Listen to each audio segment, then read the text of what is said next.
Hey everyone, it's Ivan, theKidBadger.com, out here with the sweet mustache to bring you another gear review. And today, I'm talking belts. This right here, which is the EDB, Everyday Belt by Agonic. We'll go ahead and start with Agonic. What does that mean? Well, according to the dictionary, it means not forming an angle. So, what is it? It's an everyday carry belt.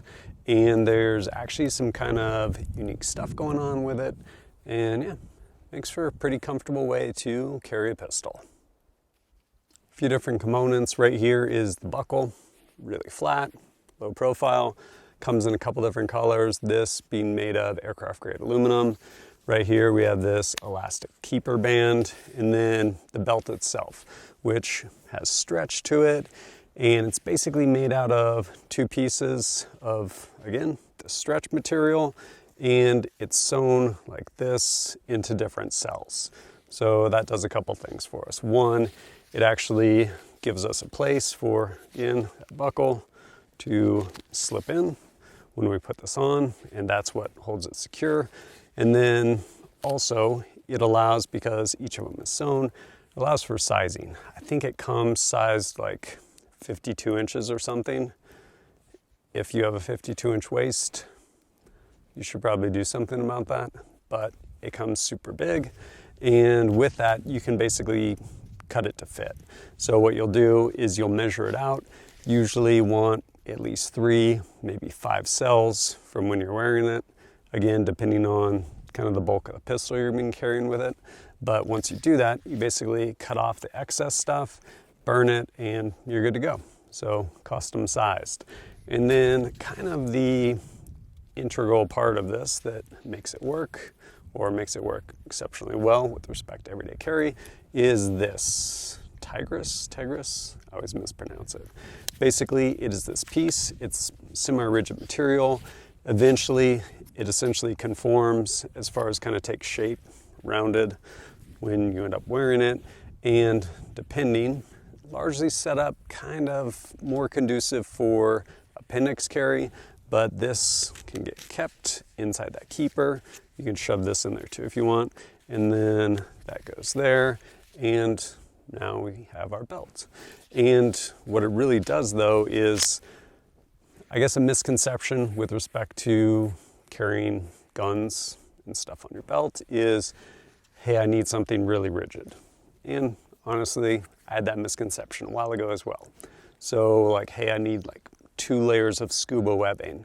So things basically like a hula hoop. Well, it'll hold a lot of stuff. It's not very comfortable.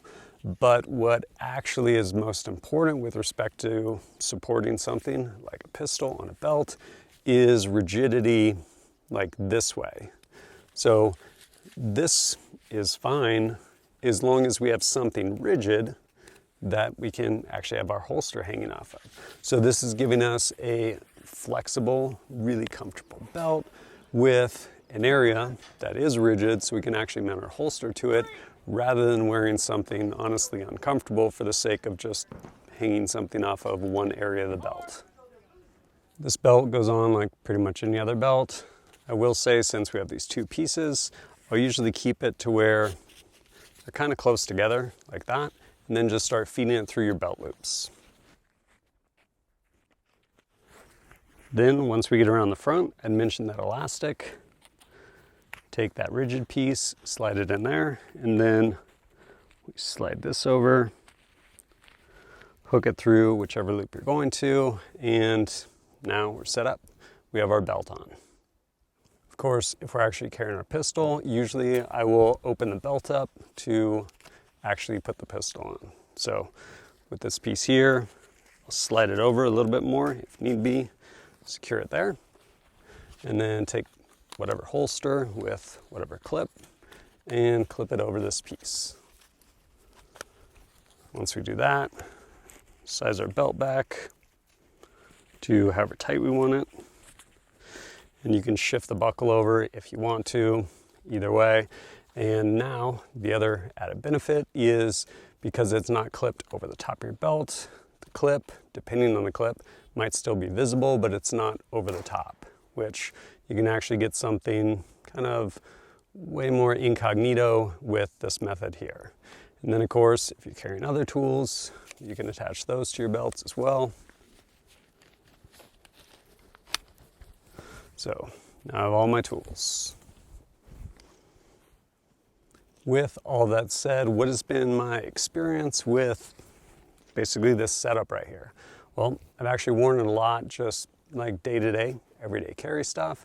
And then I actually wore it in a competition in I think it was a 2022 Modern Minuteman competition with Amtac shooting. And I was on my other strong side journey. So I was actually carrying other strong side with this belt. I will say it totally works. You essentially want to move that rigid piece that you're actually mounting your holster on, and you can slide it back over here, and then you can also move the elastic piece so it comes around and basically catches that end. One thing I ran into is I didn't have that elastic piece set up, or maybe I had slipped it out, and so then basically ended up with that tail kind of rubbing, which does not feel good, that tigress, whatever it is. And that happened, again, not on the belt, it was bad on me. But with that, you can essentially slide that piece wherever you need it, wherever you actually need, again, that rigid platform to hang your holster from. And beyond that, I've actually done a lot of shooting with this setup. So what are my thoughts on this belt?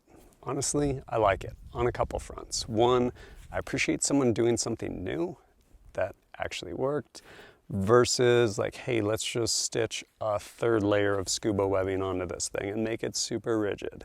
They're like, no, like, where do we need this to be rigid? Well, just where we're carrying our pistol, really. And it's comfortable, which that's a big deal if you're wearing something every day.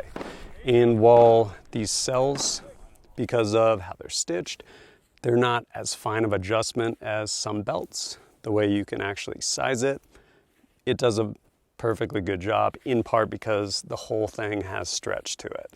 And ultimately, it ends up kind of conforming to you. Well, it does, to include this piece. And yeah, no, it's comfortable, which I appreciate. And because of that too, it's comfortable for pretty much any body shape. Price-wise, you're looking at about 80 bucks. And it's actually made here in the US. Is that expensive? I don't know, man. A lot of people are like, you have $5 worth of materials. Well, yeah, there's probably a bunch of R&D and iterations, and at the end of the day, like, companies make profit. Otherwise, welcome to communism. So yeah, 80 bucks for a belt that's honestly gonna last a really long time and be comfortable and carry your tools. So I think there is definitely value there. But last but not least, if you appreciate my content and want to support it, I greatly appreciate it. Whether it's liking and sharing videos or going over to kitbadger.com to include signing up for our email list. Usually once a week, send out an email, kind of what's going on, as well as some occasional exclusive content or early released videos. And you can also support me directly, either through Patreon or Utreon. All that stuff helps me go out, create more content for you. But as always, thanks for joining us at kitbadger.com. Look forward to seeing you next time.